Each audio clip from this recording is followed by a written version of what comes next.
صرف اللہ تعالیٰ غیب کا علم رکھتا ہے، تو کیا اس کے علاوہ بھی کوئی جان سکتا ہے؟ ایسے میں ہم کیا کریں؟ یہ بڑی خاص بات ہے۔ ایک شخص کچھ جانتا ہو تو دوسرے نہ جاننے والے شخص کے لیے وہ چیز غیب ہوگی۔ غیب کی بات آپ کو تب بتائی جاتی ہے when you think you are not seen by Allah، یعنی جب آپ سمجھتے ہیں کہ اللہ آپ کو نہیں دیکھ رہا، مگر یہ جان لو کہ وہ دیکھ رہا ہے۔ وہ تب بھی جانتا ہے جب آپ اس سے چھپ کے اور غائب ہو کے کام کرتے ہو۔ وہ عالم الغیب والشہادہ ہے، یعنی سامنے والے کو بھی جانتا ہے اور جو بظاہر سامنے نہیں ہے اس کو بھی جانتا ہے۔ اللہ کے لیے غیب ہونے کا سوال ہی پیدا نہیں ہوتا۔ اس کے لیے کیا غیب ہو سکتا ہے جو ہر چیز کو جانتا ہے، مستقبل کو پیدا کرنے والا ہے اور ماضی کو بھی پیدا کرنے والا ہے۔ یہ تو آپ کو بتایا جا رہا ہے کہ جب آپ خدا کی نگاہ سے چھپ جاتے ہو، چھپ نہیں سکتے۔ وہ ہر حال میں جانتا ہے۔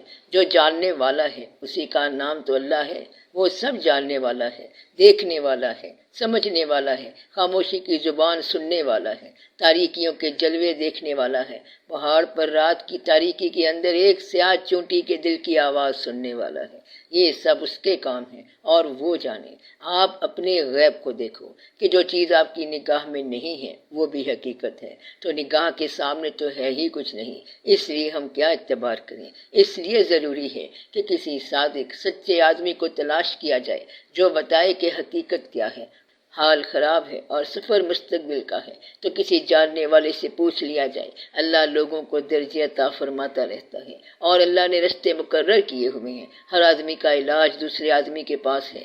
نگاہ کا علاج چہرے میں ہے اور یہ چہرہ کسی اور کا ہونا چاہیے، اپنا نہیں۔ تو آپ کی نگاہ کا علاج دوسرے کے چہرے میں ہے۔ آپ کے کان کی خوراک دوسرے کی آواز میں ہے۔ آپ کی محبت کا دعویٰ محبوب ہے، اس لیے آپ اپنے علاوہ کسی اور پر غور کیا کرو۔ اس طرح آپ ڈپریشن سے نکل جاؤ گے۔ کسی اور شخص کا پتہ کیسے چلے گا؟ جو آدمی یہ چاہے کہ اس کا مال اور دوسری تمام چیزیں کسی دوسرے شخص کو دے دی جائیں، تو جس دوسرے شخص کا وہ نام لے گا وہی اس کا محبوب ہوگا۔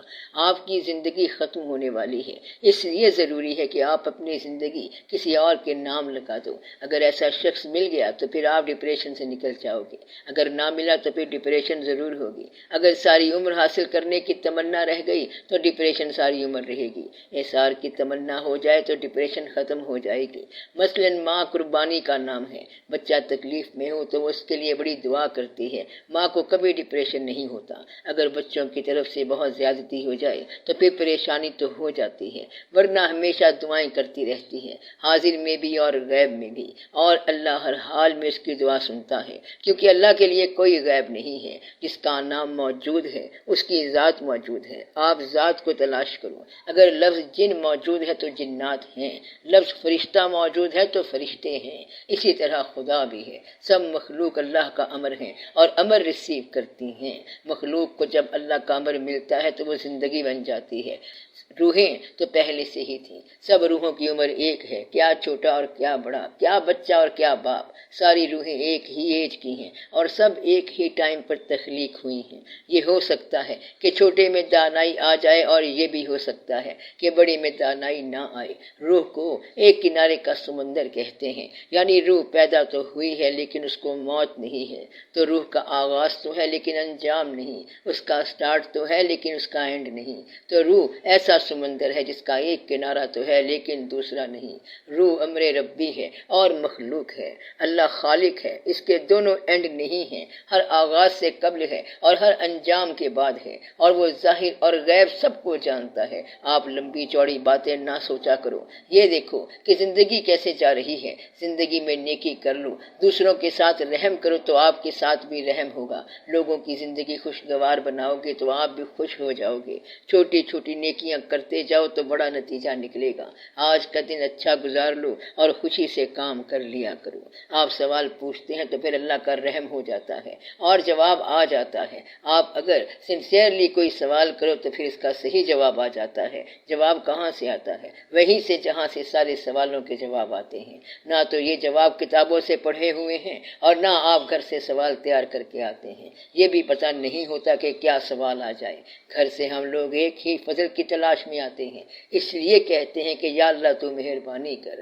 میں یہ نہیں کہتا کہ میں جانتا ہوں، بات یہ ہے کہ کوئی بھی کچھ نہیں جانتا، ہمارے پاس تو اتنا علم ہے جتنا اللہ نے بتایا، وہی علیم اور حکیم ہے، اسی کے پاس علم ہے اور اسی کے پاس حکمت ہے، اور ہم اس میں سے بہت قلیل جانتے ہیں، ہمارے پاس صرف وہی علم ہے جتنا اس نے ہمیں دیا۔